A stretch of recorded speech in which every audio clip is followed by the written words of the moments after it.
We're joined by Mr. Ahmed Khattab, the political researcher and instructor of international relations at Georgetown University.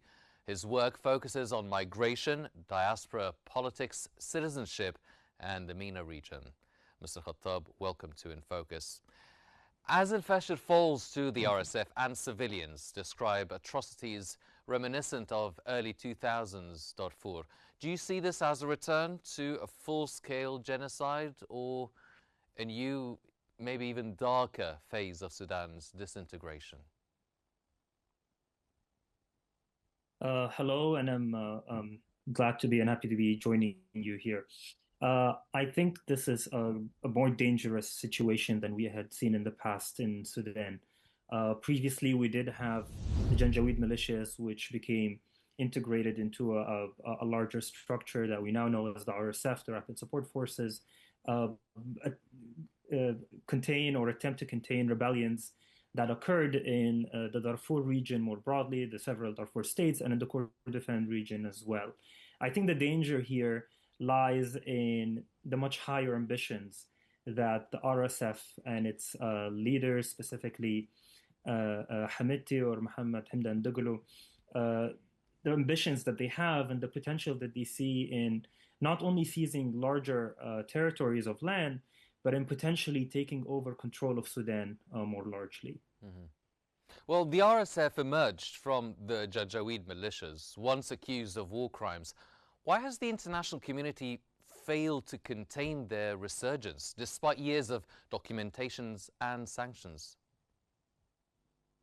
I think the issue mainly lies in the fact that the Sudanese political scene, specifically the issues that has international significance, going way back to the years when the Comprehensive Peace Agreement was concluded in 2005, followed many years later, or a few years later, by the referendum on South Sudan's independence. I think the issue here is that this was highly dealt within international circles or within diplomatic circles that had little influence on the ground. Sudan in itself was highly resistant to foreign interventions on the ground.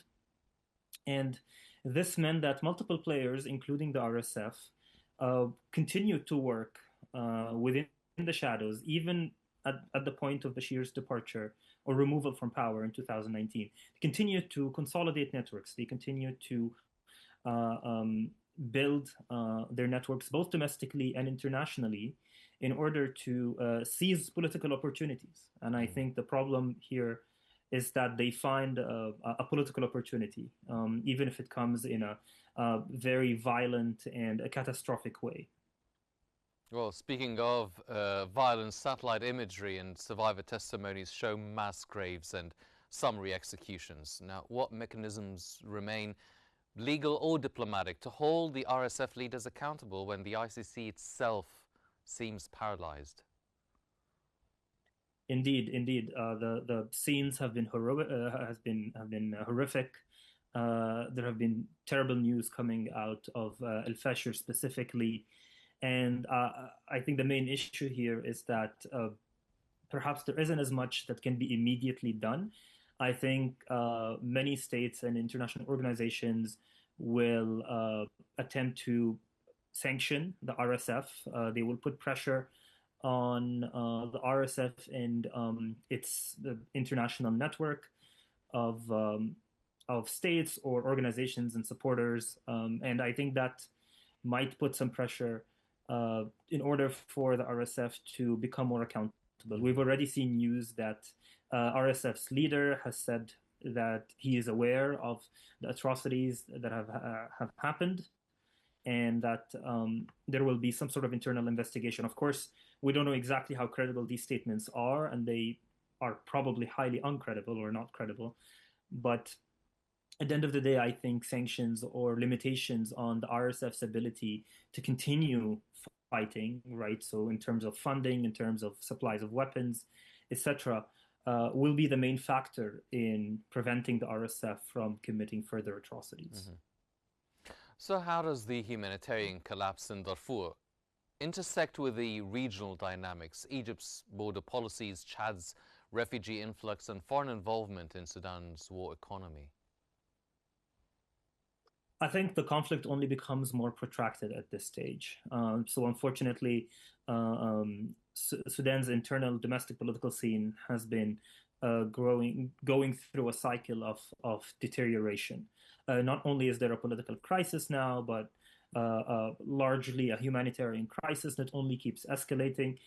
I think this puts both pressure and responsibility on neighboring states, especially regional powers like Egypt. Egypt has already expressed its concerns, that it has expressed its willingness to engage positively with the crisis in Sudan in ways that not only ensure that there is political process that is inclusive and comprehensive, but also the prevention, hopefully, of no more humanitarian catastrophes like the ones that we have seen in Darfur most recently. Mr. Khattab, many survivors are now scattered across the diaspora, forming a transnational Sudanese voice online. How significant is this digital diaspora in shaping global awareness and advocacy? I think one of the fascinating things is that we continue to see not only interest by diaspora communities in the politics of their home states, and this is largely by choice. Many times these are individuals who live very far away. They can make the choice of not associating anymore with the internal issues of their countries, or to associate in a very superficial way. But we actually see quite the opposite of this. We see this in the case of Sudan as well. And we actually see an activation of diaspora communities at the toughest moments and moments of crisis.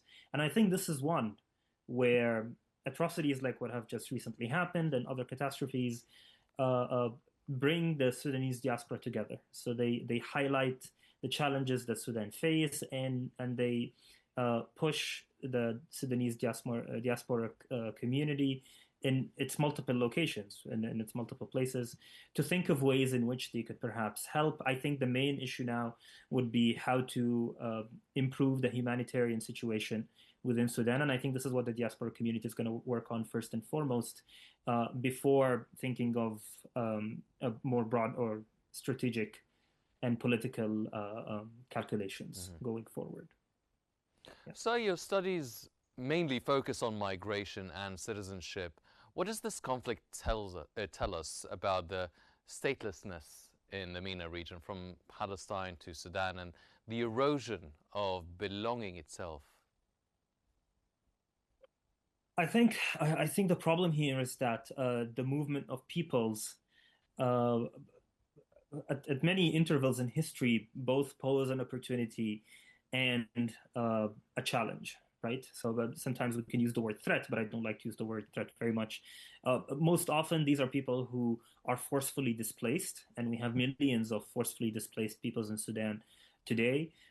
We also had millions of displaced people in Syria, right? Many of them have been returning, but I think the main issue here is that we do have large numbers of people who are struggling to find a sense of political justice within their local communities, right? So many of them flee due to war conditions, due to difficulty, due to even targeted attacks or killings. And I think that as long as there are unconsolidated political arrangements within these countries and a sense of injustice, migration is going to continue. The flow of peoples will find its ways. People carve their ways through countries, through the sea, and eventually arrive on the shores of places that they believe will provide them with a refuge, will provide them with hope, and will provide them for a better opportunity, not only for themselves, but perhaps for their children and future generations as well. Well, one final question, sir. Now, the world seems to be watching mass killings once again unfold in real time. What does this say about the state of international morality, about our collective memory of never again? I think it's being put badly to the test. I mean, I don't want to say that we have failed that test already. Perhaps we have, but I try as much as possible to be optimistic and to keep a positive outlook. But I think the main problem here is that there's been an ongoing dehumanization, right? So we see that those groups, whether they are militaries or they are rebel groups or militias, find killing to be very easy. Human lives don't matter that much.